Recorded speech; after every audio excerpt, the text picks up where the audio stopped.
questions. Let's see if I could fix this a little bit better. Here we go.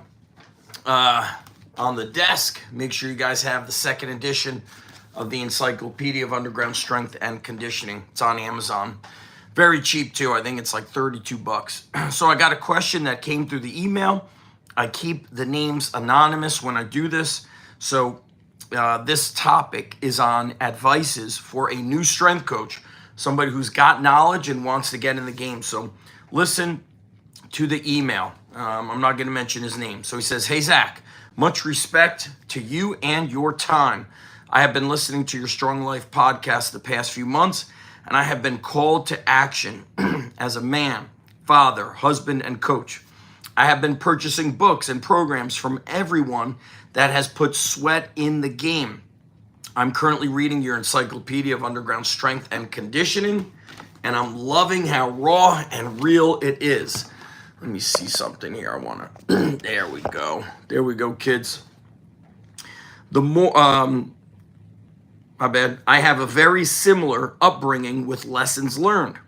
Fitness saved me. I was in the foster care growing up, and the only thing I had control of was my body. The more I did the basics and bodyweight exercises, the stronger my mind and body became. Strength is never a weakness. He's quoting Mark Smelly Bell, so we're doing okay. Sorry for the rant. I have the opportunity to intern as a sports performance coach at Southern Virginia University. I've been doing personal training and one-on-one strength and conditioning training for 12 years now. My personal background is powerlifting, weightlifting, CrossFit, strongman, and some bodybuilding. It all started in the Marine Corps when I realized the people in charge of PT had no idea what they were doing. I've been inspired to be the example and mentor those that struggle with the concept that you can't be emotionally strong unless you are physically strong. With all that being said, what advices? Here you go. Here's how you know we got a lifer who's using the correct terminology. What advices do you have for a new coach going into the collegiate sector of strength and conditioning? I am the type of person that likes to expand as many tools in my toolbox, even though I may not use them. I'm currently doing my master's in sports performance and conditioning, working on my CSCS, and renewing my USA weightlifting certification. I understand the power of knowledge. This opportunity didn't fall in my lap. I created by action. Sorry that I'm ranting again. I'm just seeking some extra guidance on my approach to mindset and the realm of collegiate athletes. Once again, I'm loving the Bodyweight Bodybuilding book and program. I started it with my 8-year-old son this week. Thank you for sharing your journey of strength with the world. I hope my son and daughter can see a father that thrives off of strength and love.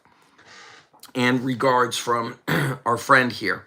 I love this. So when you're going into the college sector as an intern, just be open-minded to learning from the college strength and conditioning coaches that are teaching you, but also spend time with the sport coaches, spend time with the athletes, have meetings, see what you could learn from the athletes. What is your favorite movie? What is your favorite book?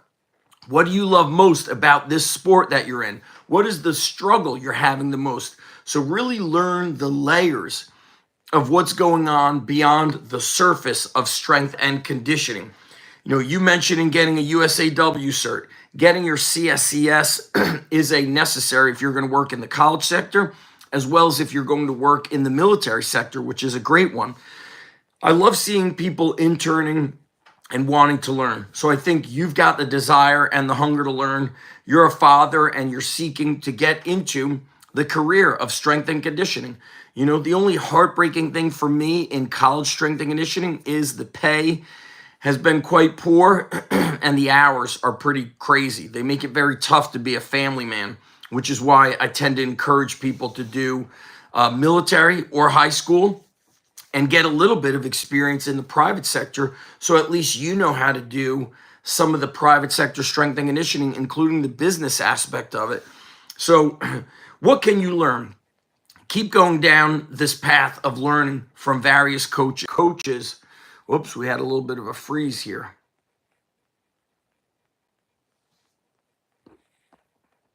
What do we got going on? There we go. I think we're back. Sorry for everybody who is listening or watching. I hope that this doesn't screw things up. Okay, I'm going to just keep recording. So I think it's interesting how some coaches, they're almost ashamed to admit who they've learned from. And John Welborn kind of got into this at Summer Strong, talking about it's like okay to have these influences from other coaches. So for example, on my desk, I've got a lot of books from Stephen Pressfield. It's okay to say that,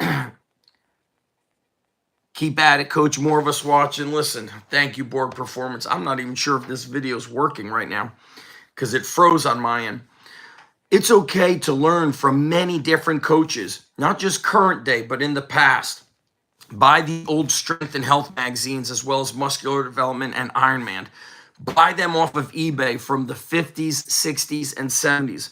Learn from a lot of the great strength coaches, Westside Barbell, Marty Gallagher, Cal Dietz, all of these other coaches that do sprint and performance training. Video is down, but audio is up.